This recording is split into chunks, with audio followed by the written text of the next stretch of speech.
सम्पूर्णमा नमस्कार साथीहरू, स्वागत छ मेरो यस भिडियोमा। आज चाहिँ हाम्रो स्वास्थ्य संस्थामा नियमित खोप कार्यक्रम चलिरहेको छ। सो आज चाहिँ 9 गते खोपको दिन भन्दा फरक पर्दैन। बालबालिकाहरूलाई खोप लगाउन थालेको वर्ष बितिसक्यो।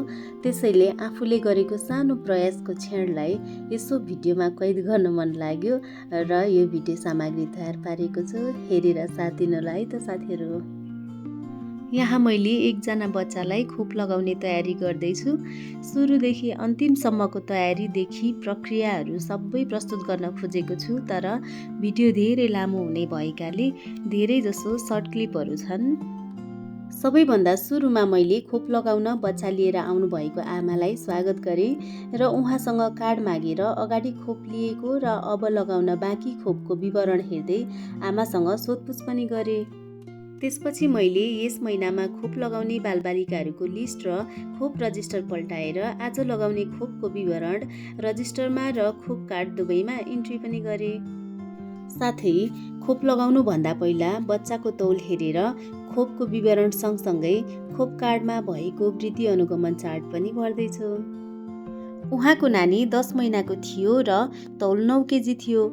उमेर अनुसार तपाईको बच्चाको तौल एकदमै नर्मल छ। आगामी दिनहरूमा पनि सन्तुलित आहार खुवाएर बच्चालाई स्वस्थ राख्नुहोला है त। अनि आज लगाउने खोपहरू 3वटा छन् र यो खोप कुन कुन रोग विरुद्ध दिन्छ भनेर आमालाई सुनाए। उहाँ पनि यति मिठो जवाफ पाएर मक्ख पर्नुभयो। बच्चा एकदमै चञ्चले थियो, त्यही भएर खोप लाउनु भन्दा पहिला पनि बच्चा एकदम खेलिरहेको थियो। त्यसपछि मैले खोप लगाउनु भन्दा पहिले अभिभावकलाई भन्नै पर्ने 4 कुराहरू बताएँ।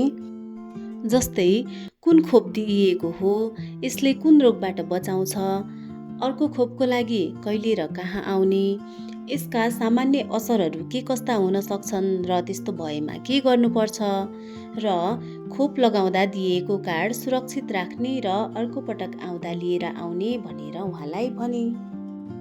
अब चाहिँ म FIPV, MR, PCV भ्याक्सिन केरियरबाट निकालेर रेडी गर्दैछु। आज चाहिँ संस्थामा भ्याक्सिन लगाउने बच्चाहरू थोरै भएका कारण र उहाँ एकदमै छिटो आउनु भएकोले सरसफाइ प्रवर्धन कार्यक्रम नगरिकनै सरसफाइ प्रवर्धन कार्यक्रममा समेटिने 5वटा स्वस्थकर व्यवहारहरूका बारेमा उहाँले बुझ्ने गरी परामर्श पनि गरे। मैले भ्याक्सिन र सिरिन्जहरू रेडी गरुन्जेल उहाँले आफ्नो नानीलाई खेलाउँदै हुनुहुन्थ्यो। भ्याक्सिन र सरसफाइको बारेमा उहाँ एकदमै कन्सियस हुनुहुन्थ्यो र मलाई उहाँसँग कुराकानी गर्न बुझाउन त्यस्तो खासै समस्या भएन, किनकि बच्चाको आमा एकदमै बुझ्ने हुनुहुन्थ्यो। अब चाहिँ म बच्चालाई पालैपिलो भ्याक्सिनहरू लगाउँदैछु साथीहरू। भ्याक्सिन लगाउने क्रममा स्टेप बाई स्टेप प्रक्रियाहरू नमिल्न सक्छ, तर यति बेला मानवीय त्रुटि भने हुन दिनु हुँदैन। त्यसैले मैले केरियरलाई अलग्गै राखेको थिएँ ताकि भिडभाडमा कसैले नछोस्। लगभग अब त खोप लगाएर पनि सकेँ, तर खोप लगाइसकेपछि मेरो बच्चालाई सधैँ ज्वरो आउँछ, म त ज्वरोको औषधि पनि लान्छु ल भन्नुभयो।